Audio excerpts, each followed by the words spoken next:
واہ بھائی، داد دینی پڑے گی فہیم، دل خوش کر دیا۔ ہیرا جتنا بھی چھپا لیا جائے جوہری کھوج ہی لیتا ہے۔ بائی نے ہنستے ہوئے اس کی چادر کھینچ لی۔ وہ اپنے آپ کو ان ہوس زدہ نظروں سے بچا لینا چاہتے تھے جس کا سامنا اسے اب ہر روز کرنا پڑتا تھا۔ پیلے رنگ کے سادے سے سوٹ میں اس کی گوری دمکتی رنگت، ہیزل بڑی بڑی خوف سے سہمی جھیل سی آنکھیں جن کو کاجل سے مزید قاتلانہ بنایا گیا تھا۔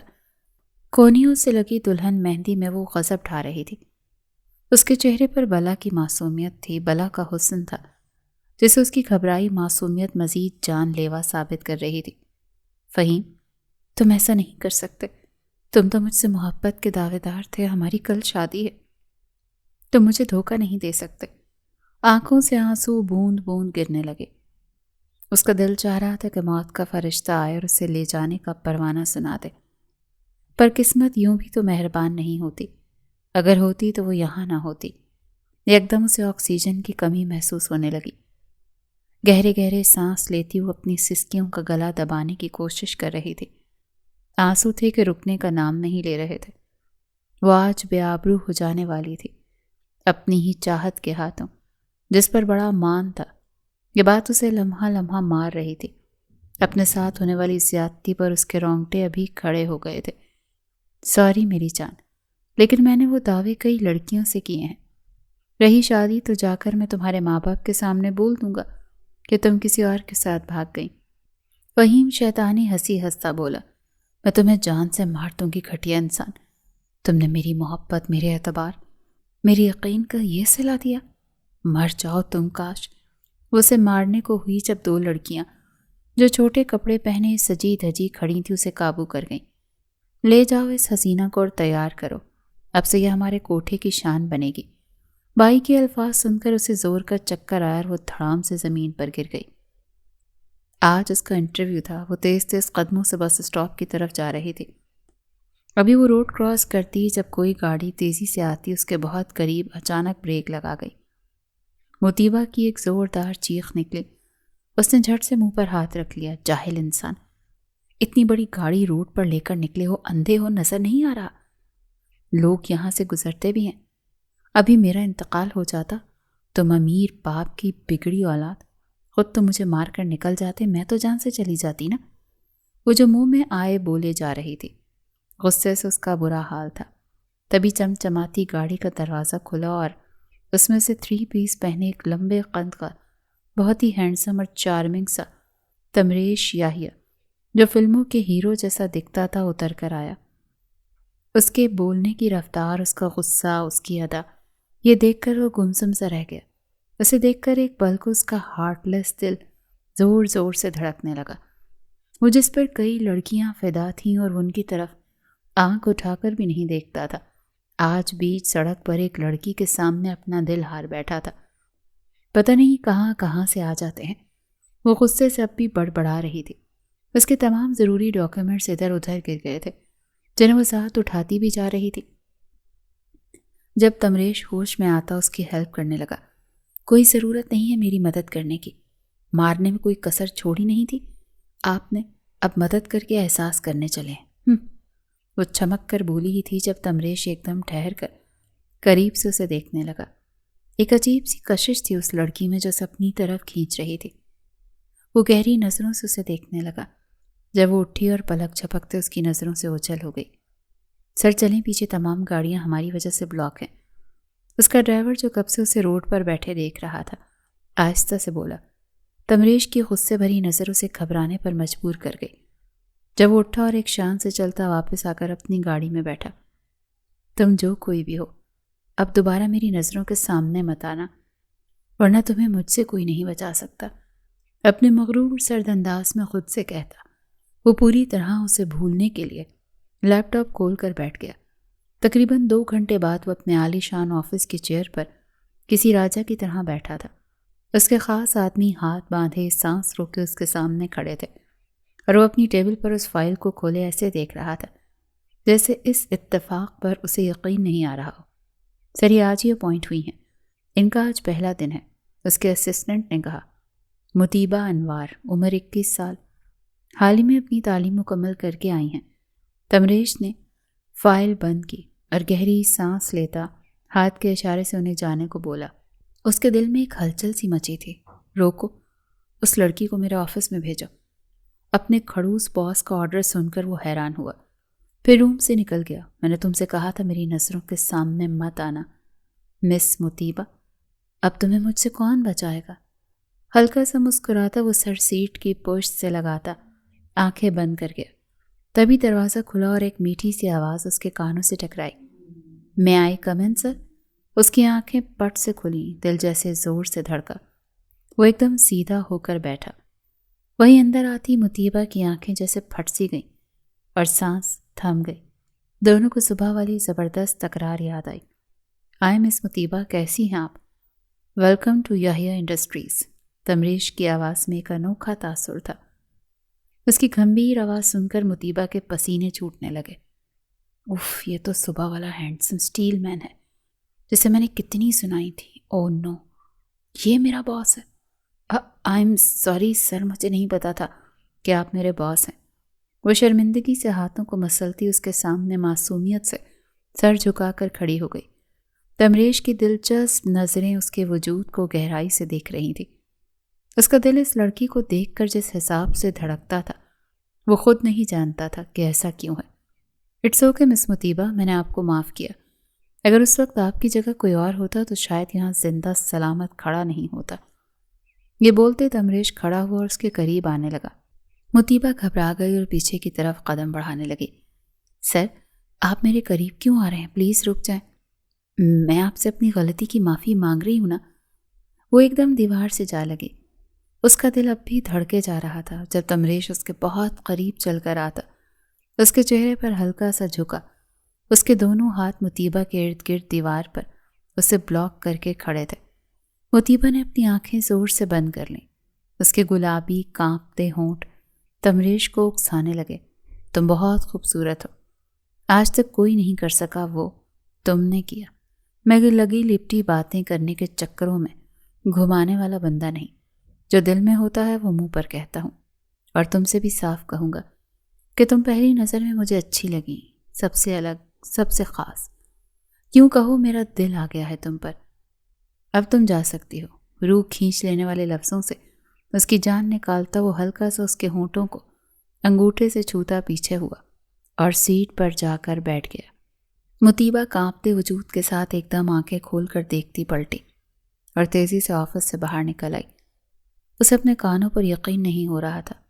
جو کچھ اس نے تمریش کے منہ سے سننا تھا وہی تمریش خود کو نارمل کرنے کے لیے سیدھا باتھ روم گیا اور ٹھنڈے پانی کے چھینٹے منہ پر مارنے لگا۔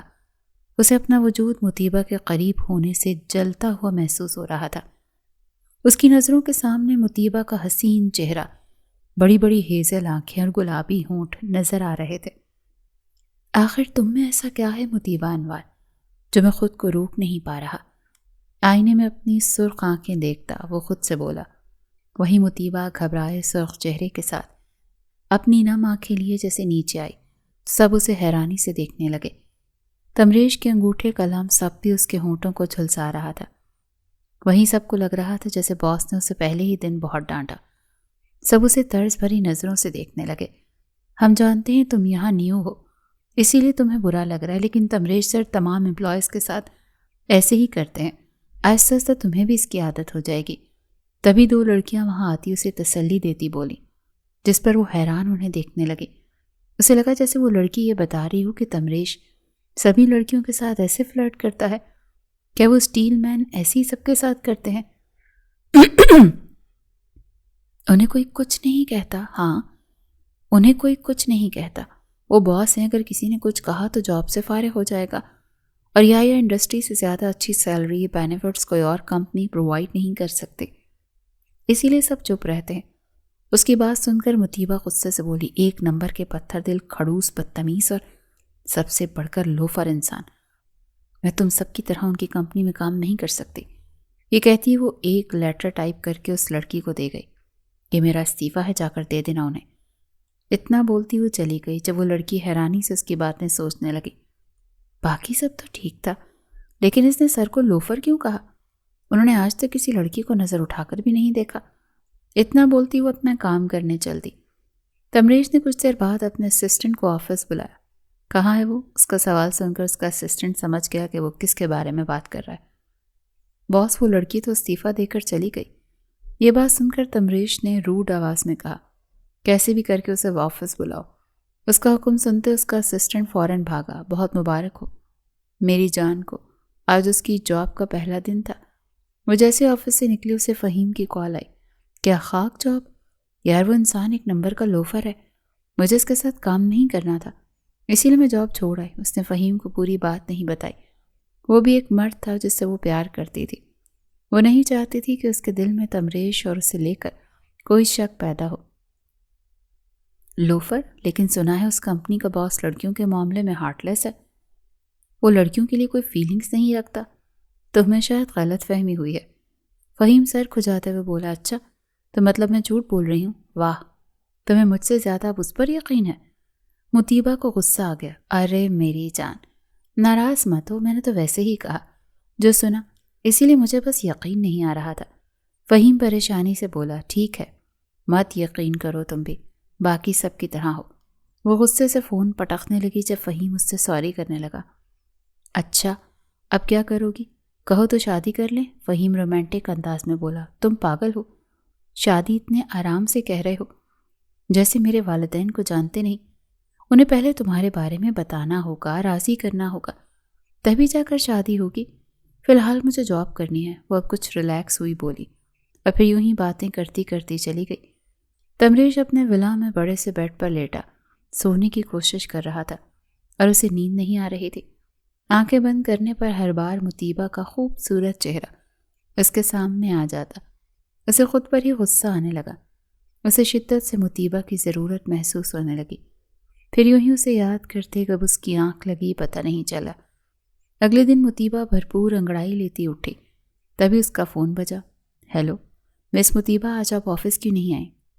آپ کون بات کر رہے ہیں؟ وہ حیران ہوئی۔ میں تمریش سر کا اسسٹنٹ بات کر رہا ہوں۔ دیکھیں میں اس اسٹیل مین کی جاب چھوڑ چکی ہوں، تو پلیز مجھے کال مت کریں۔ اس کے اسٹیل مین ورڈ پر اس کے اسسٹنٹ کی آنکھیں پھیل گئیں۔ وہیں سامنے چیئر پر بیٹھا تمریش ایک لمحے کو مسکرا دیا۔ مس مطیبہ، شاید آپ کو یاد نہیں، آفس جوائن کرتے ہوئے آپ نے ایک کانٹریکٹ پر سائن کیا تھا جس میں لکھی ٹرمز اور کنڈیشن آپ نے ٹھیک سے نہیں پڑھی۔ آپ کہنا کیا چاہتے ہیں؟ مطیبہ کو تھوڑا ڈر لگا۔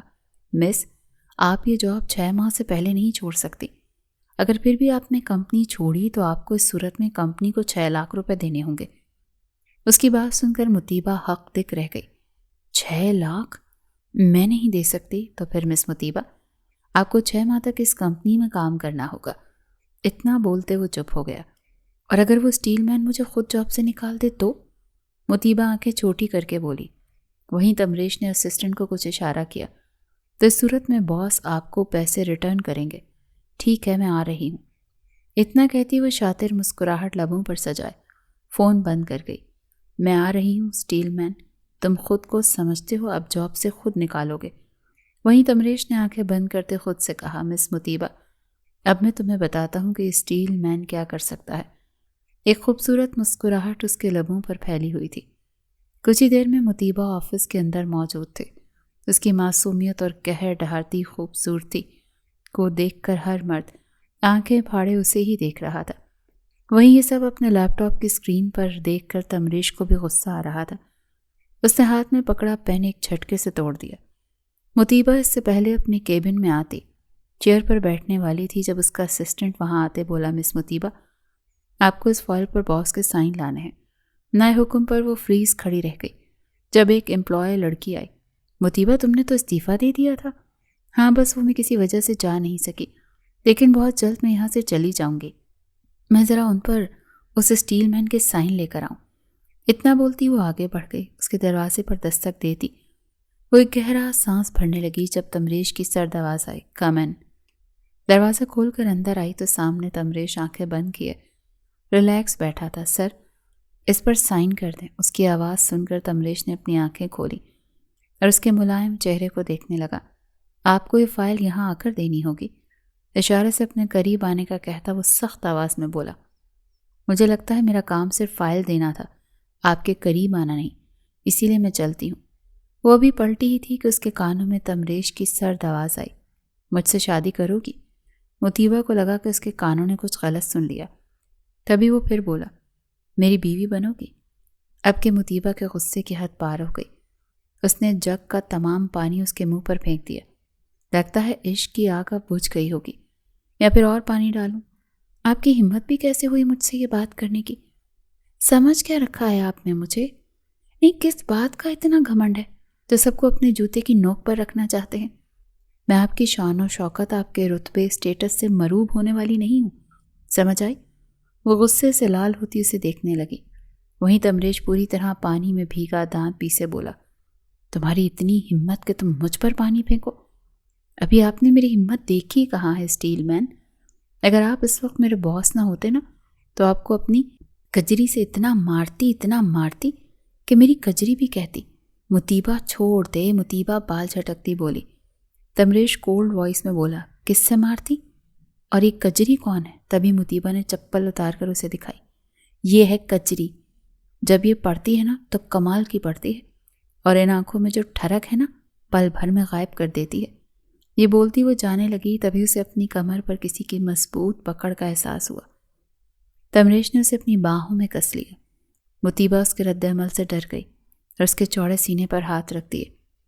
مطیبہ کے غصے سے بھری نظر اس کی بہکی نظروں سے ملی، تبھی تمریش اپنے دہکتے ہونٹ اس کے کان کے پاس لاتے اپنی گرم سانسیں چھوڑتا بولا، اب تم اور تمہاری یہ کجری کیا کریں گی؟ تمریش سیدھا ہوتا اس کی آنکھوں میں دیکھ مذاق اڑانے لگا۔ مطیبہ اپنے چھوٹے چھوٹے ہاتھوں سے اسے مکے مارتی دور کرنے لگی۔ مطیبہ کے اٹریکٹیو چہرے کو اتنے قریب سے دیکھتے تمریش کا برا حال ہونے لگا۔ میری ہو جاؤ نا، آخر کیا کمی ہے مجھ میں؟ آخر کیوں ستا رہی ہو اتنا؟ جتنا تم مجھ سے دور جاؤ گی میرے پاگل پن کو اور ہوا دو گی۔ اس کے اور قریب ہوتے الٹے ہاتھ کی پشت اس کی روئی جیسے نرم گال پر پھیرتا وہ بوجھل گمبھیر آواز میں بولا۔ وہ لب بھینچے آنکھیں موندے اس کی سانسیں اپنے چہرے پر محسوس کرتی، سانس روکے کھڑی تھی، ٹانگیں کانپ رہی تھیں جیسے اب گری کہ تب۔ وہ تو تمریش کے بازوں کی گرفت کے سہارے کھڑی تھی۔ مجھ سے اب اور یہ انتظار نہیں ہوتا، ختم کر دو نا یار، میری ذات کا ادھورا پن مجھے میسر ہو کر مکمل کر دو نا۔ میں جتنا تمہیں چاہتا ہوں شاید اتنا کوئی تمہیں نہیں چاہے گا۔ اسے ہنوز خاموش دیکھ کر بیچ میں فاصلہ مکمل ختم کرتا اس کی شہرک پر انگوٹھا پھیرتا سرگوشی نما بوجھل آواز میں بولا، مجھے جانے دو تمریش، میں تمہاری کبھی نہیں ہوں گی، نفرت ہو رہی ہے مجھے تم سے۔ مطیبہ تو اس کے اتنے قریب آ جانے پر ڈر گئی تھی۔ سونے پر سہاگا اس کی باتیں، وہ تو کسی اور کو پسند کرتی تھی، کسی اور کے خواب آنکھوں میں سجائے بیٹھی تھی۔ کیسے وہ اس کی محبت قدم بڑھتی، ایک ٹیس اٹھی تھی دل میں، تم میرا جنون ہو، تم میرا پاگل پن ہو، تم وہ نشہ ہو جسے صرف دیکھتے ہی میں بہک جاتا ہوں۔ جانتی ہو مجھ پر دنیا کا کوئی نشہ اثر نہیں کرتا، بس تمہیں دیکھ کر ہی بہک جاتا ہوں۔ تم میرا سب کچھ ہو مطیبہ، اپنے سکون کے لیے میں کیا کیا کر سکتا ہوں، یہ تو تمہاری یہاں موجودگی بتا رہی ہے۔ تمہارے وجود کی گہرائیوں سے تمہاری روح میں اتر کر تمہیں اپنے نام کرنا چاہتا ہوں، تمہیں اپنی عزت بتانا چاہتا ہوں۔ آخر کیا برائی ہے اس میں؟ شدت سے اس کی شہرک پر زور بڑھا دیا، پل میں سے آنکھیں لہو چھلکنے لگیں، پیاسی نگاہیں اس کے چہرے پر ٹکائے وہ گمبھیر آواز میں بولا، برائی آپ میں ہے، میں آپ کو نہیں چاہتی تمریش، اسی لیے مجھے جانے دیں۔ اس کی آنکھیں پل بھر میں آنسوؤں سے بھر گئیں، جس سے تمریش کے دل میں درد سا اٹھا۔ اس نے جھٹ سے مطیبہ کو چھوڑ دیا اور سرد آواز میں کہا، جاؤ۔ اتنا سنتے ہی مطیبہ کمرے سے بھاگ آئی۔ وہیں تمریش نے ایک زوردار مکہ دیوار پر مارتے ہوئے کہا، تم ایک دن مجھے چاہو گی۔ تمریش یاہیا جس چیز کو پسند کر لیتا ہے اگلے پل وہ اس کی دسترس میں ہوتی ہے، پھر تو تم اس دل کی محبت ہو، you know you love at first sight. وہیں مطیبہ خود سے بولی، تو کمزور نہیں ہے مطیبہ، تیری محبت تیری طاقت ہے، فہیم تیرے ساتھ ہے۔ بہت جلد مجھے ماما بابا سے بات کرنی ہوگی، اس جلاد کا کوئی بھروسہ نہیں، یہ بالکل پاگل ہو چکا ہے۔ اس سے پہلے کچھ غلط ہو مجھے ضروری اقدام اٹھانے ہوں گے۔ اس نے گہرا سانس لیا اور خود کو نارمل کرتی نیچے چلی آئی۔ رات کو اس نے فہیم سے صاف صاف بات کرنے کی ٹھانی۔ تم ٹھیک کہتے تھے، یہ جاب کا بھوت خراب ہے، ہمیں شادی کر لینی چاہیے۔ 1 سال سے ہم فون پر بات کر رہے ہیں، ایک دوسرے کو چاہتے ہیں، تو اب ہمیں ایک ہو جانا چاہیے۔ تم اپنے کسی بڑے کو گھر لے کر آؤ فہیم۔ اس نے فہیم سے ساری بات اچھے سے چھپا لی تھی۔ سچ؟ تم سچ کہہ رہی ہو؟ میں تو کب سے یہی کہہ رہا تھا کہ شادی کر لیتے ہیں۔ چلو ٹھیک ہے، تم نے خود سے کہہ دیا۔ میں بہت جلد اپنے بڑوں کے ساتھ تمہارا ہاتھ مانگنے آؤں گا، فہیم خوشی سے چہکتے ہوئے بولا اور فون رکھ دیا۔ وہی مطیبہ کو ایک تسلی ہوئی۔ اگلے دن ناشتے کی میز پر اس نے انوار صاحب کو بیٹھے تو ایک گہرا سانس لیتی آگے بڑھی۔ ارے میری بیٹی کی صبح ہو گئی، آ جاؤ میری جان، بیٹھو ناشتہ کرو۔ وہ خوش دلی سے بولے، اور آفس کیسا چل رہا ہے تمہارا؟ میں بتا رہا ہوں 1 سال میں اپنا یہ جاب کرنے کا شوق پورا کر لو، پھر میں تمہاری اچھی سی جگہ دیکھ کر شادی کر دوں گا۔ اس سے باتیں کر رہے تھے۔ بابا میری جاب اچھی جا رہی ہے اور میں آپ سے شادی کے سلسلے میں ہی بات کرنا چاہ رہی تھی۔ وہ ہاتھوں کی انگلیاں مسلتی بولی، ہاں بیٹا بولو، کیا کہنا ہے؟ انوار صاحب اب اس کے گھبرائے ہوئے چہرے کو دیکھ کر سنجیدہ نظر آنے لگے۔ وہیں بانو بیگم بھی باپ بیٹی کے بیچ آتی اتنی گہری صورتحال دیکھ کر چلی آئیں۔ بابا میں کسی کو پسند کرتی ہوں اور چاہتی ہوں کہ آپ ایک بار اس سے مل لیں۔ ہمت جمع کرتی آخر کار وہ بول اٹھی۔ اس کی بات سن کر دونوں میاں بیوی پہلے تو سکتے میں رہ گئے، پھر انوار صاحب لمبا سانس کھینچتے بولے، کہاں ملی تھی تم اس سے؟ ان کے سوال پر وہ معصومیت سے بولی، وہ میری یونیورسٹی میں سینئر تھا، 1 سال ہی ہوا ہے ہمیں ایک دوسرے سے ملے، اس سے پہلے میں اسے جانتی بھی نہیں تھی۔ اس نے صاف جھوٹ کا سہارا لیتے کہا، جبکہ اس کی ملاقات فہیم سے آتے جاتے بس اسٹاپ پر ہوئی تھی۔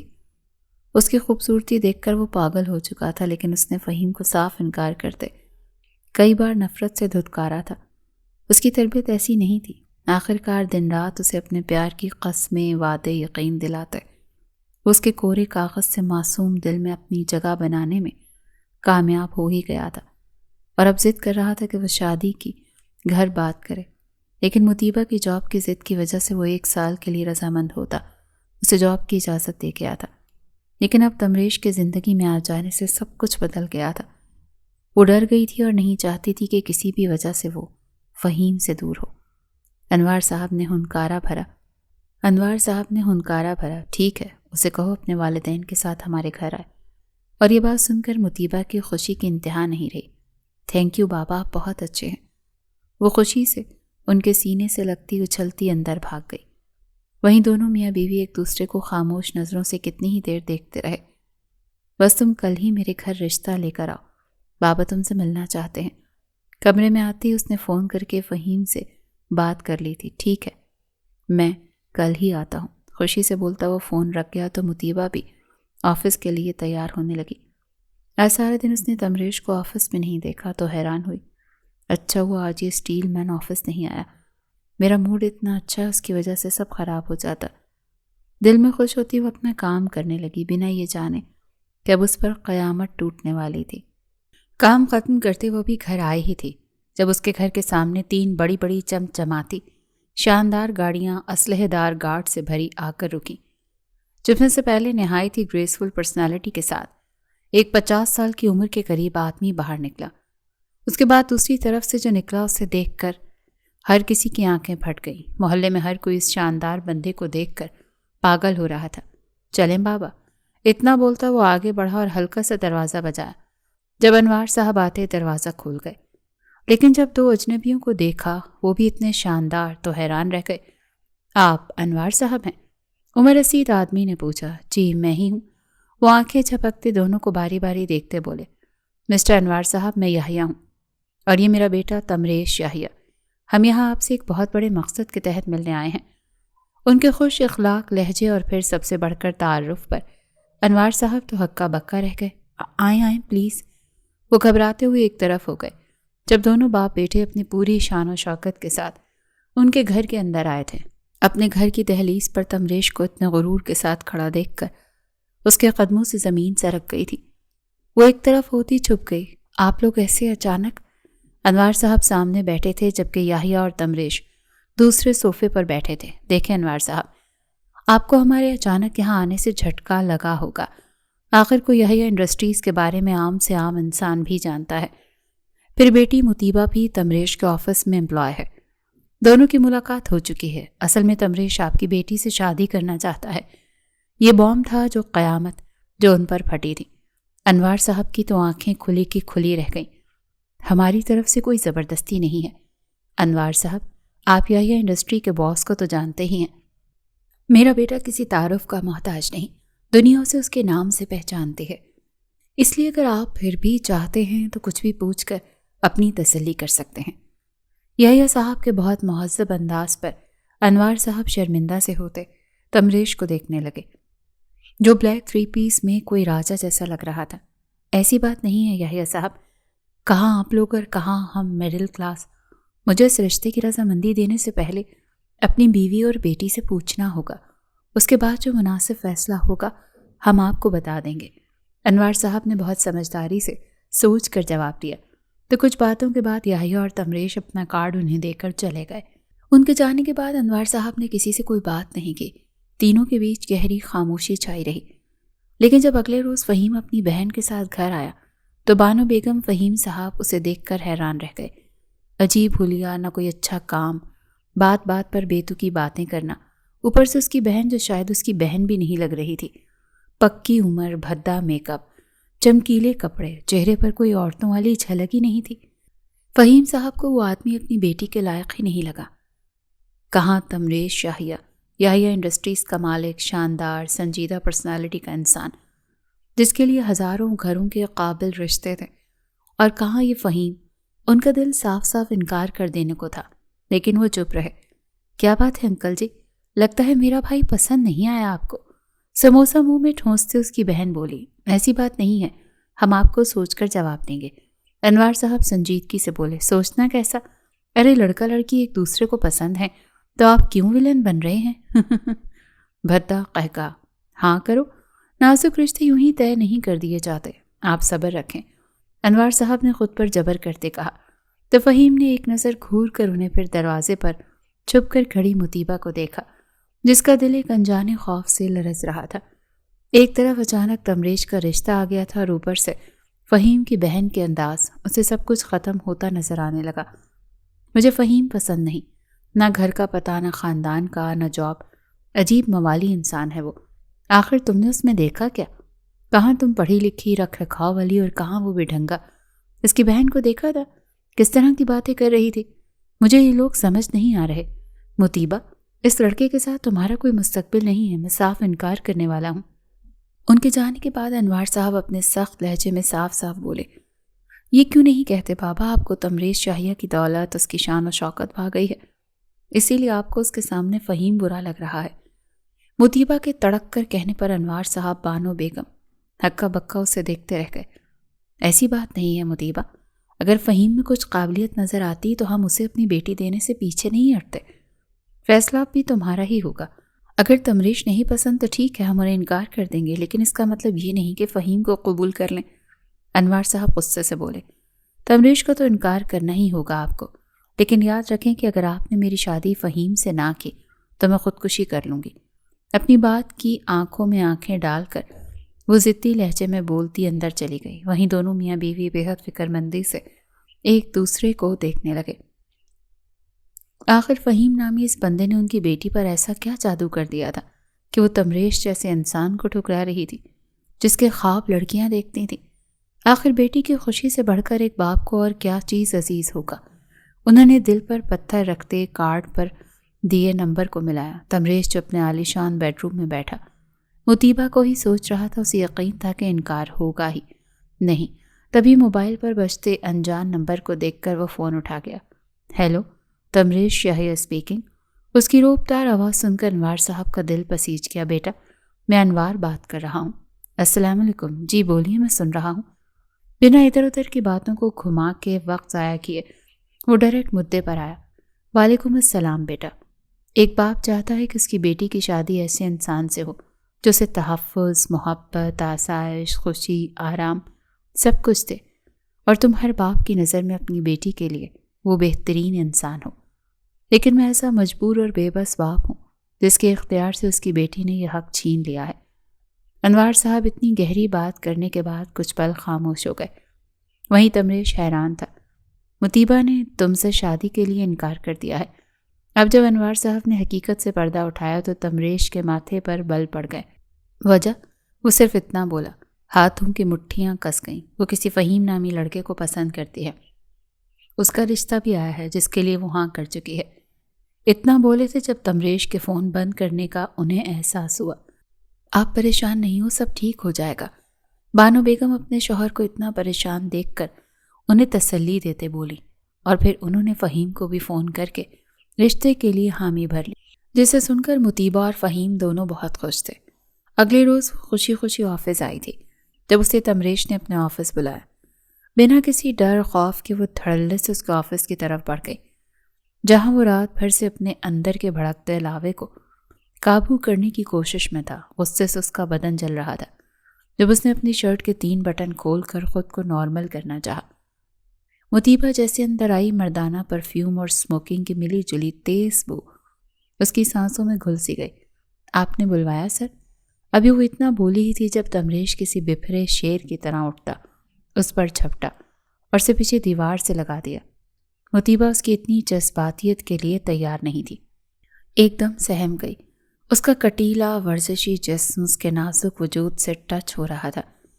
شرٹ سے چھلکتا پھولا ہوا سینہ، اسٹرانگ مردانہ پرفیوم کی خوشبو، اس پر تمریش کی انتہا کی قربت مطیبہ کے ہوش سلب کرنے لگی۔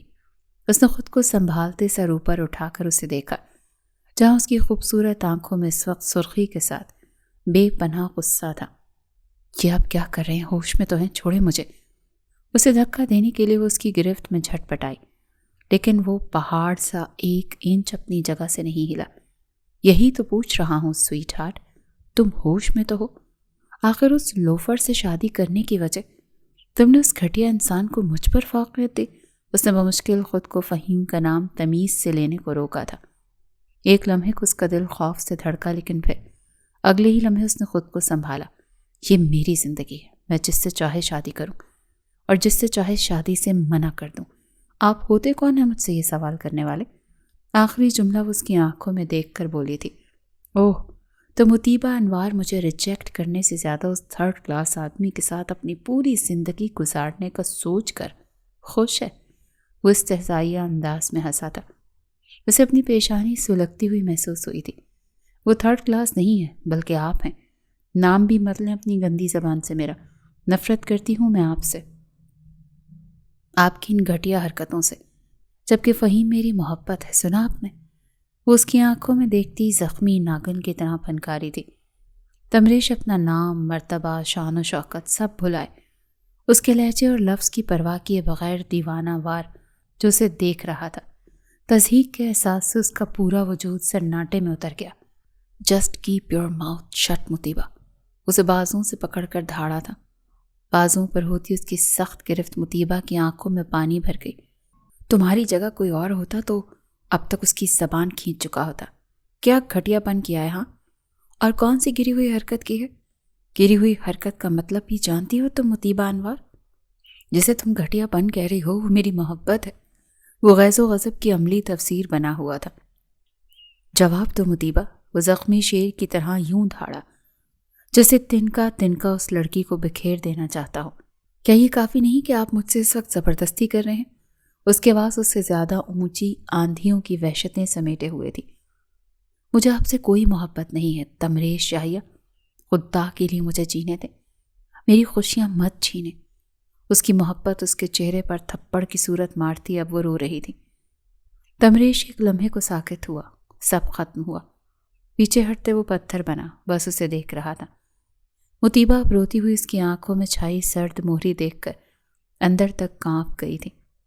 مطیبہ انوار، تمہیں تمریش شاہیہ نے دل سے چاہا تھا، ایسی محبت کی تھی جس میں کوئی کھوٹ یا ملاوٹ نہیں تھا، لیکن تم میری محبت کے قابل ہی نہیں تھی۔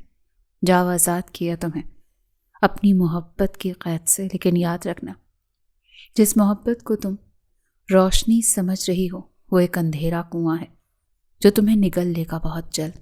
اس دن تمہیں میں یاد آؤں گا، بس دعا کرنا تمہیں اس اندھیرے سے نکالنے کے لیے کہیں دیر نہ ہو جائے، تمریر شاہیہ کو اتنی مہلت مل جائے کہ وہ اپنی محبت کو ٹوٹنے سے بچا سکے۔ لہجے میں کئی درد چھپائے وہ اتنا بولتا وہاں سے چلا گیا۔ مطیبہ کو لگا جیسے اس کا دل ابھی بند ہو جائے گا۔ وہ وہیں زمین پر بیٹھتی گرتی چلی گئی۔ اب پورے آفس میں اس کی سسکیاں گونج رہی تھیں۔ اگلے دن اسے یاہیا کمپنی سے ایک لیٹر ملا جس میں یاہیا انڈسٹریز نے اسے آفس سے نکال دیا تھا۔ 6 لاکھ شرط کے مطابق اسے کیش کی صورت بھی مل گئے تھے، جسے وہ دیکھ کر بہت حیران تھی۔ وہ شرط تو جیت گئی تھی لیکن بہت جلد محبت میں ہارنے والی تھی۔ فہیم کو پتہ چلا کہ اس کی جاب نہیں رہی تو اس نے شادی پر زور دینا شروع کر دیا۔ آخرکار اسے ہاں کرنی پڑی۔ فہیم ایک بار پھر اپنی بہن کے ساتھ اس کے گھر آیا تھا، شادی کے معاملات طے کرنے۔ اس کا رینٹ پر چھوٹا سا فلیٹ تھا۔ خاندان میں کوئی تھا نہیں، بس ایک بہن تھی جو شادی شدہ تھی۔ میاں حیدرآباد میں ہوتا تھا۔ 3 ماہ بعد ان کی شادی طے پا گئی۔ انوار صاحب کو ایک عجیب سا دھڑکا لگا رہتا تھا کچھ غلط ہونے کا۔ وہیں تیاریاں شروع ہو گئی تھیں۔ مطیبہ بہت خوش تھی، اس کی محبت اس سے ملنے جا رہی تھی۔ خاندان بھر میں شادی کے کارڈ بٹ گئے تھے۔ آج اس کی مہندی کا فنکشن تھا، وہ بہت خوبصورت لگ رہی تھی۔ دونوں کی رسمیں مہندی ایک ہی جگہ رکھی گئی تھی۔ فہیم کی بہن کا کہنا تھا کہ ہمارا تو کوئی ہے نہیں، آپ کا ہی خاندان بڑا ہے، تو کیوں نہ ہم لڑکے کو ہی وہیں آپ کے پاس لے آئیں تاکہ دونوں کی رسم بھی ہو جائے اور یہ معاملہ بھی نمٹ جائے۔ انوار صاحب تو بالکل ہی خاموش ہو گئے تھے، اس بات پر بھی انکار نہیں کیا، اور مہندی کا فنکشن ختم ہوا۔ اگلے دن اسے مہندی لگانے کے لیے پارلر جانا تھا، جس کا فریضہ خود دولہے نے آگے بڑھ کر حل کرنے کی پیشکش کی۔ انکل آپ پریشان نہیں ہوں، میں مطیبہ کو پارلر چھوڑاؤں گا اور لے آؤں گا۔ نہیں بیٹا، پریشانی کیسی؟ اچھا نہیں لگتا، ابھی آپ کا نکاح نہیں ہوا، میں ایسے اسے نہیں بھیج سکتا آپ کے ساتھ۔ انوار صاحب نے صاف لفظوں میں منع کیا تو فہیم کا ایک پل کو منہ بن گیا۔ تمہیں آخر کیا ضرورت تھی بابا سے کہنے کی کہ مجھے چھوڑ کر آؤ گے پارلر؟ جانتے ہو نا انہوں نے مجھے کتنی باتیں سنائی ہیں۔ ایسا نہیں ہوتا شریف گھرانوں میں کہ لڑکیاں مائیوں میں بیٹھ کر ہونے والے شوہر کے ساتھ سیر سپاٹے کریں۔ رات میں جب سب سو گئے تو اس نے فہیم کو فون پر غصہ کیا، تو کیا کروں یار، میں بہت پریشان ہوں، میں نے اپنے ایک دوست سے بزنس کے لیے پیسے لیے تھے، 10 لاکھ روپے، بزنس تو چلا نہیں، اب وہ مجھے پیسے نہ دینے پر جان سے مارنے کی دھمکی دے رہا ہے۔ مجھے کچھ سمجھ نہیں آ رہا ہے اتنے پیسے کہاں سے لاؤں، اسی لیے میں تم سے اسی بہانے اپنی پرابلم شیئر کرنا چاہتا تھا۔ فہیم کی آواز اسے بہت پریشان کر گئی۔ فہیم، کل تم مجھ سے ملو، میں پارلر کے بہانے باہر جاؤں گی تو تم مجھے وہاں سے پک کر لینا۔ اس نے بہت ہمت سے اتنا بڑا فیصلہ لے لیا تھا۔ ٹھیک ہے، اتنا بولتا فہیم اب ریلیکس ہو گیا، کیونکہ وہ جانتا تھا کہ اب تک اس نے مطیبہ سے جتنی رقم معصوم بیچارہ بن کر بٹوری تھی، اس میں یہ سب سے زیادہ تھی۔ کہیں سے بھی ہوا وہ اب اسے پیسے لا کر دے گی۔ وہی مطیبہ نے جو قدم اٹھایا تھا وہ اتنا بڑا تھا کہ اگر اس کے والدین یہ جان جاتے تو ابھی کے ابھی یہ شادی روک دیتے۔ اس نے خاموشی سے یاہیا کمپنی سے ملنے والی رقم اور کچھ زیورات جو بانو بیگم نے اسے دینے کے لیے بنوا کر رکھے تھے ایک بیگ میں ڈالے اور کل کا انتظار کرنے لگی۔ اگلے دن مہندی لگانے کے بہانے وہ اپنے بابا کے ساتھ پارلر تو چلی آئی، لیکن ان کے چھوڑ کر جانے کے بعد وہ باہر آتی فہیم کے ساتھ چلی گئی۔ اس میں زیورات اور 6 لاکھ کا چیک ہے، اس سے تمہارا قرضہ اتر جائے گا۔ گاڑی میں بیٹھتی وہ جلدی سے اسے بیگ دیتی بولی، تو فہیم کی آنکھیں چمکنے لگیں۔ اس نے بیگ لیتے گاڑی موڑ لی انجان راہوں پر، جہاں عجیب بو پھیلی تھی۔ خوفناک چہروں کے بیچ گھری وہ حیرانی سے ادھر ادھر دیکھ رہی تھی۔ فہیم، یہ تم مجھے کہاں لے آئے؟ کتنی عجیب جگہ ہے، پلیز یہاں سے چلو۔ وہ ایک دم گھبراتی ہوئی دوپٹے کو زور سے پکڑے بولی، ارے پریشان نہیں ہو، میں یہاں تمہیں کسی سے ملوانے لایا ہوں۔ فہیم آنکھوں میں ایک الگ ہی چمک لیے بولا، جسے معصوم سی مطیبہ سمجھ نہ سکی، ان آنکھوں کی مستی کے مستانے ہزاروں ہیں۔ باہر بڑے سے ہال نما کمرے میں بھانت بھانت کے مرد اور رقص کرتی دوشیزائیں اپنے ہوش شبہ حسن سے ہر مرد کی آنکھوں کی ٹھنڈک بنی ہوئی تھی۔ وہیں موجود ہر مرد اپنی اپنی ہوس مٹانے کو بیٹھا تھا۔ پورے ہال کمرے میں خوبصورتی بکھری پڑی تھی۔ ناچ گانا گھنگروں کی جھنکار پورے ماحول میں گونج رہی تھی۔ ریشم اور ستارہ پاؤں میں گھنگرو پہنے گانے کے بولوں پر مدہوش ایک ایک تال پر بڑے ماہرانہ انداز میں تھرک رہی تھی۔ اپنے جسم کی نمائش کرتی وہ دونوں وہاں بیٹھے تمام عیاش مردوں کی راتیں رنگین کرنے میں بڑی مہارت سے مصروف تھیں۔ بازار حسن کی رونقیں اپنے عروج پر تھیں۔ بائی، آج تو ہمارے کوٹھے کے بھاگ کھل گئے ہیں۔ چندا پھولی ہوئی سانسوں کے ساتھ بھاگتی ہوئی بائی کے پاس آئی۔ بائی جو بڑے مزے سے وہاں موجود مردوں سے جسم کی نمائش کے ذریعے ریشم اور ستارہ کے اوپر وارنے والے نذرانے بٹورنے میں مصروف تھی، جب چندا نے آہستہ سے اس کے کان میں آ کر کہا تو بائی نے منہ میں خوشبودار پان رکھتے ہوئے اپنے مخصوص شاطرانہ انداز میں چندا سے آنکھ کا اشارہ کر کے بغیر کچھ کہے پوچھا، رے فہیم اس ہیرے کو لے آیا جس کا 1 سال سے اس نے ہم سے وعدہ کیا تھا؟ بائی نے ایک ادا سے اپنا غرارہ سنبھالتے مسکرائی۔ تبھی فہیم کسی ہرن کے بچے کی طرح خوفزدہ مطیبہ کے ساتھ اندر آیا۔ ارے آؤ آؤ، بڑی دیر کی آنے میں، بائی اپنی بھاری آواز میں بولی تھی۔ دیر بھلے کی، لیکن جو چیز میں لایا ہوں وہ تمہارے کوٹھے کو راتوں رات سونے میں بدل دے گی۔ فہیم کی شیطانی بھری مسکراتی آواز پر مطیبہ پہ پہاڑ ٹوٹ پڑا۔ وہ پھٹی بے یقین آنکھوں سے اسے دیکھ رہی تھی۔ اس کے کان سائیں سائیں کرنے لگے۔ نہیں، ضرور وہ برا خواب دیکھ رہی ہے، یہ جھوٹ ہے۔ یہ تو سچ کہاں چیز کمال کی لائے ہو، دل خوش ہو گیا۔ یہ کہتے بائی نے چندا کو اشارہ کیا۔ جب اس نے مطیبہ کی چادر کھینچ لی، وہیں اس کی دل خراش آواز نکلی، فہیم تم ایسا نہیں کر سکتے، ہماری کل شادی ہے، تم مجھے دھوکہ نہیں دے سکتے۔ وہ رندی ہوئی آواز میں چلائی، سوری مطیبہ، لیکن وہ شادی نہیں، صرف تمہارے گرد جال بننے کی چال تھی۔ ایسے شادی کرنے لگا میں تو اب تک کئی لڑکیوں سے شادی ہی کر چکا ہوتا۔ تم تھوڑی ٹھہری قسم کی لڑکی، جسے محبت کے جال میں پھنسانے کے لیے ہی مجھے 1 سال لگا۔ خیر، میرا مقصد تمہیں یہاں لا کر پورا ہوا، اب میں چلتا ہوں۔ کمینے انسان، میری محبت کا یہ صلہ دیا تم نے، میں جان سے مار ڈالوں گی تمہیں۔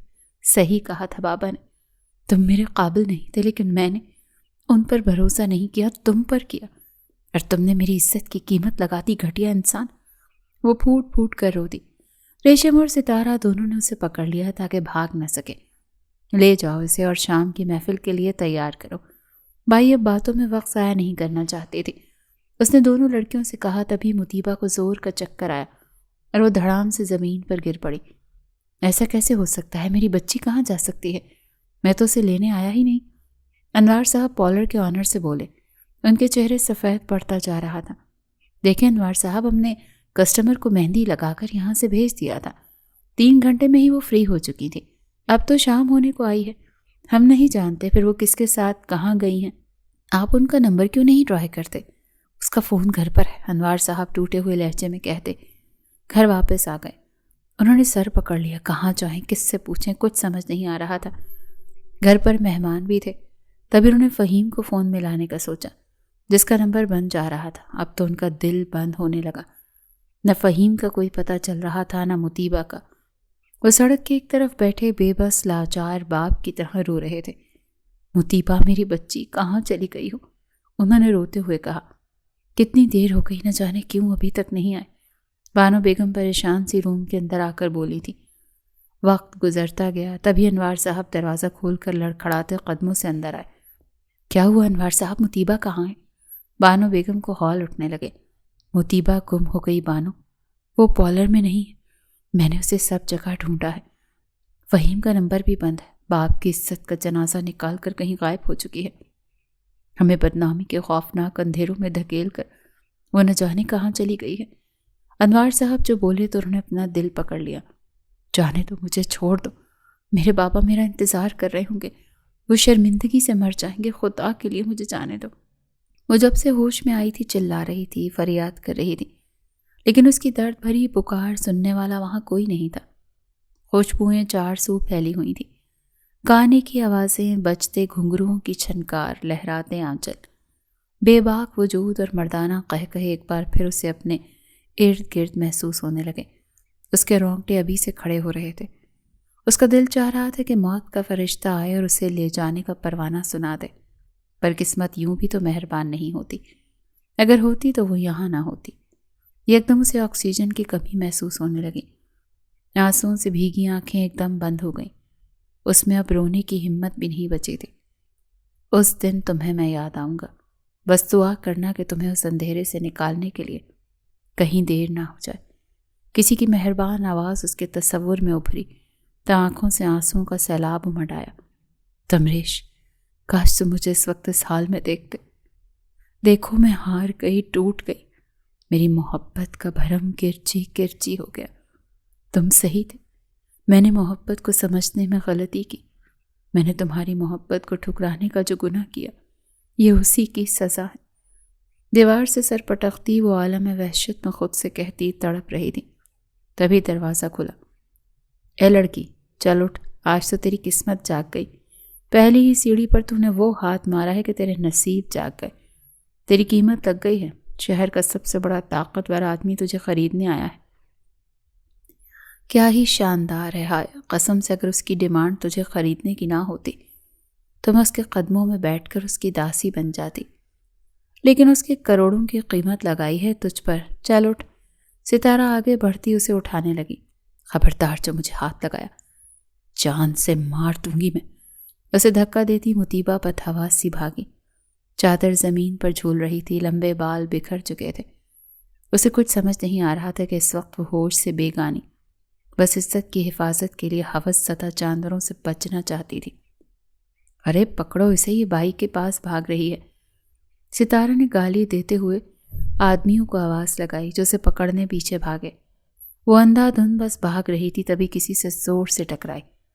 اس سے پہلے کہ وہ سر پکڑتی زمین پر گرتی، جب کسی کے مضبوط بازو نے اسے سہارا دے کر تھام لیا۔ چھوڑو مجھے، ہاتھ مت لگانا۔ وہ آنکھوں میں چھائے اندھیرے کو دور کرنے کے لیے سر ہلاتی زور سے اس کا ہاتھ بھی جھٹک گئی۔ اسے ایک پل کو کچھ دکھائی نہیں دے رہا تھا۔ پکڑو وہ رہی، آدمی زور سے بولتا اس کی طرف بھاگا۔ وہ جیسے اسے پکڑنے لگا، اس ہاتھ کو وہیں کسی نے بیچ میں روک لیا۔ خبردار جو ہاتھ بھی لگایا اسے۔ مطیبہ کو پھر بھاگنے کے لیے آگے بڑھی تھی، اس آواز پر جیسے اپنی جگہ تھم گئی۔ دل اتنی زور سے دھڑکا کہ لگا بھی باہر نکل پڑے گا۔ آنکھیں پھٹ گئیں۔ اس نے گھوم کے دیکھا اور اس پل اسے لگا کہ سچ میں اس کی روح جسم سے نکل ہی تو گئی ہے۔ تمریش، لب پڑ پڑائے۔ اس پل وہ بھاگ کر آتے اس کے سینے سے لگی تھی۔ ایسا لگا جیسے سیاہ اندھیری قبر میں کوئی روشن ستارہ بن کر آیا ہو۔ تمریش نے اسے زور سے خود میں بھینچ لیا۔ ریلیکس مطیبہ، کچھ نہیں ہوا۔ اس کے بالوں کو سہلاتے پیار سے بولا، نہیں نہیں پلیز، مجھے چھوڑ کر مت جانا، یہ لوگ مجھے نوچ ڈالیں گے۔ نہیں تمریش، مجھے چھوڑ کر مت جانا۔ وہ ایک معصوم گھبرائے ہوئے بچے کی طرح خوف سے اس کے وجود سے اس کے گرد زور سے باہیں لپیٹے آنکھیں بند کیے بول رہی تھی۔ تبھی بائی چلتی آئی۔ ہینڈسم بابو، ارے یہ کیا، لگتا ہے ہماری لڑکی آپ کو دیکھتے ہی فدا ہو گئی۔ کہاں تو قابو میں نہیں آ رہی تھی اور اب آپ کے سینے سے ہی لگ گئی۔ آپ چیز ہی کمال ہیں۔ بائی بھدے انداز میں ہنستی بولی، خبردار جو اسے غلط نگاہ سے دیکھا، ورنہ آگ لگا دوں گا تمہاری اس خلیص جگہ کو۔ منہ مانگی قیمت دے دی ہے تمہیں، اب مجھے ایسے یہاں سے لے جانے سے کوئی روک نہیں سکتا، سمجھی؟ اس کی آواز میں بھوکے شیر کی سی دھاڑ تھی۔ آنکھوں میں خون اترا تھا، جیسے پل میں سب کو صفائے ہستی سے مٹا دے گا۔ بائی تو ڈر کر پیچھے ہو گئی اور سب کو بھی دور ہٹنے کا اشارہ کیا، تو تمریش نے اپنا کوٹ اتارتے جلدی سے اس کے وجود پر ڈالا اور اسے اپنی باہوں کے حصار میں لیے باہر آیا، جہاں اس کی گاڑی اور ڈھیروں گارڈز بندوق لیے کھڑے تھے۔ گاڑی میں بیٹھتے ہی اس کے سینے سے لگی پھوٹ پھوٹ کر رو پڑی، مجھے یہیں مار دو تمریش، میں اب کسی کے قابل نہیں رہی۔ میں اتنی اندھی ہو گئی تھی کہ اس کے فریب میں کہ حقیقی محبتوں کو پہچان نہ سکی۔ میں گنہگار ہوں، مجرم ہوں تمہاری، مجھے سزا دو، مجھے مار دو، میں تم سے نظریں ملانے کی بھی قابل نہیں۔ وہ پاگلوں کی طرح خود کو تھپڑ مارنے لگی، تو تمریش نے اس کا ہاتھ پکڑ لیا۔ بس کرو مطیبہ، بس، اب ایک اور لفظ نہیں، ریلیکس ہو جاؤ، تمریش سخت آواز میں کہتا ایک بار پھر اسے خود سے لگا گیا تھا۔ انوار بانو سر پکڑے بیٹھے تھے، وہیں تمام گھر میں رکے مہمان کانا پھوسی کرتے عجیب عجیب باتیں کر رہے تھے۔ تبھی صبح کے 5 بجے دروازہ بجا، جب انوار ہڑبڑا کر دروازے کو لپکے۔ بانو بھی پیچھے ہی تھی۔ انہوں نے جیسے ہی دروازہ کھولا تو سامنے بکھرے حال میں کھڑی مطیبہ کو دیکھ کر جیسے ان کی جان ہی نکل گئی۔ بابا، زور کی چیخ مارتی وہ ایک دم ان کے سینے سے لگی تھی۔ انوار بانو بے تحاشا رو رہے تھے، وہیں سب مطیبہ کو دیکھ کر منہ بنا رہے تھے۔ لیکن جیسے ہی تمریش اپنی وجاہت کے ساتھ اس پہر بھی جلوے بکھیرتا اندر آیا تو سب کی آنکھیں جیسے پھٹ گئی۔ مجھے سمجھ نہیں آ رہا تمہارا کس طرح شکریہ ادا کروں بیٹا، تم نے آج جس طرح مجھ مجبور باپ کی مدد کی ہے، میں انوار صاحب اس کے سامنے ہاتھ جوڑ گئے، تبھی تمریش نے ان کے ہاتھ تھام لیے۔ پلیز انکل، مجھے شرمندہ مت کریں، یہ تو اچھا ہوا آپ نے بروقت مجھے فون کر کے ساری بات بتا دی، نہیں تو شاید بہت دیر ہو جاتی۔ وہی اس وقت پولیس کے انڈر میں ہے، اس کے ساتھ اب وہ ہوگا کہ اس کی روح کانپ جائے گی۔ چیک اور کچھ زیورات اس کے پاس سے ملے ہیں جو آپ کو کل مل جائیں گے۔ اتنا بولتا وہ مطیبہ کو دیکھنے لگا، جس کی حیران نظریں اسی پر تھیں۔ اس کا مطلب آج اس کی عزت کی حفاظت کرنے والا اس کا محافظ تمریش یحییٰ ہے۔ آنسو ایک بار پھر گالوں پر بہنے لگے تو تمریش نے ضبط سے مٹھیاں بھینچ لیں۔ جن سے محبت کی جاتی ہے ان کی تکلیف اور آنسو برداشت نہیں ہوتے۔ کتنی شدت سے چاہا تھا اس نے مطیبہ کو، کتنا تڑپا تھا، رویا بھی تھا اس کے لیے۔ وہ تو یہ ملک چھوڑ کر جانے والا تھا جہاں اس سنگ دل کی یادیں جڑی تھیں، لیکن اسے ایک امید تھی کہ وہ اسے ملے گی، اور وہی ہوا۔ تمریش بے اختیار آگے بڑھا، اس کے آنسو صاف کرتے آہستہ سے بولا، مجھ سے شادی کرو گی؟ مطیبہ دھاڑے مار کر اس کے قدموں میں گری، بلند آواز سے رو رہی تھی۔ یہ منظر سب کے لیے بہت ہی دل کو پسیج دینے والا تھا۔ تمریش ولد یحییٰ، مطیبہ ولد انوار کو بعوض 50 لاکھ حق مہر آپ کے نکاح میں دیا جاتا ہے۔ کیا آپ کو یہ نکاح قبول ہے؟ انہوں نے رسمی انداز میں نکاح کے کلمات ادا کیے۔ قبول ہے، تمریش نے بغیر کسی تاخیر کے جواب دیا۔ میں آپ کو قبول کرتا ہوں اس وعدے کے ساتھ کہ میں ہمیشہ آپ کا مضبوط سہارا رہوں گا۔ آپ کو میری وجہ سے کبھی دربدر نہیں ہونا پڑے گا۔ وہ سرخ جوڑے میں چاند سی دلہن بنی مطیبہ کو دیکھتے ہوئے عہد کر رہا تھا۔ کیا آپ کو یہ نکاح قبول ہے؟ انہوں نے دوسری مرتبہ جملہ دہرایا، قبول ہے۔ تمریش نے اس بار بھی فوراً جواب دیا۔ اس کی مسکراتی نگاہیں اب بھی مطیبہ پر جمی تھیں، اور اس کے چہرے پر پھیلتا سکون دور سے بھی محسوس کر سکتا تھا۔ وعدہ رہا کہ میں کبھی آپ کی حسین آنکھوں میں آنسوؤں کی وجہ نہیں بنوں گا، اور ماضی میں ان آنکھوں کو رلانے والوں کو عبرت ناک سزا دوں گا۔ اس نے دل میں دوسرا عہد کیا تھا۔ کیا آپ کو یہ نکاح قبول ہے؟ نکاح خاں نے تیسری مرتبہ اس سے رضامندی چاہی۔ قبول ہے۔ اس کے ساتھ ہی نکاح مکمل ہوا۔ تمریش یحییٰ دل و جان سے اس لڑکی کو اپنی زندگی میں قبول کرتا ہے جس کی آنکھیں تمریش کو پہلے روز ہی لے ڈوبی تھیں۔ اس کے ساتھ ہی ایک نئے رشتے کا آغاز ہوا تھا، وہ رشتہ جو بظاہر بری یادوں اور تکلیفوں کے بعد جڑا تھا، مگر یہی رشتہ ہی مطیبہ کی تمام تکلیفوں کا ازالہ کرنے والا تھا، اس کی آنے والی زندگی میں خوشیاں بھرنے والا تھا۔ تمہاری کوئی غلطی نہیں مطیبہ، یہ نصیب میں لکھا تھا، ہونا سو ہو گیا۔ ہم دعا کریں گے کہ تم اور تمریش بہت خوش رہو ایک ساتھ، لیکن بیٹا، لوگوں پر بھروسہ کرنے سے پہلے انہیں اچھے سے جان لینا بہت ضروری ہوتا ہے۔ وہ رخصت ہو رہی تھی، وہی دن، وہی مہمان، سب کچھ وہی تھا، بس دولہا بدل گیا تھا۔ انوار صاحب اس کے سر پر ہاتھ رکھتے اسے سمجھانے لگے۔ تمریش نے آگے بڑھ کر اسے اپنے سینے سے لگا لیا اور مسکراتے ہوئے اپنے آنے والی خوشیوں کی طرف قدم بڑھا گیا۔ بہت ہی خوبصورت کمرے کو خاموش نظروں سے دیکھتی وہ بیچوں بیچ کھڑی تھی۔ کبھی خواب میں بھی نہیں سوچا تھا اس کمرے میں اس کی دلہن بن کر کھڑی ہوگی۔ کتنی آرام سے اس کے منہ پر اس کی محبت ماری تھی، جس نے اس کی عزت بچائی، اسے اپنی محبت مان کی چھاؤں دی، سب کچھ بھول کر اسے اپنی عزت بنایا۔ وہ اس کے خاک کے بھی قابل نہیں تھی۔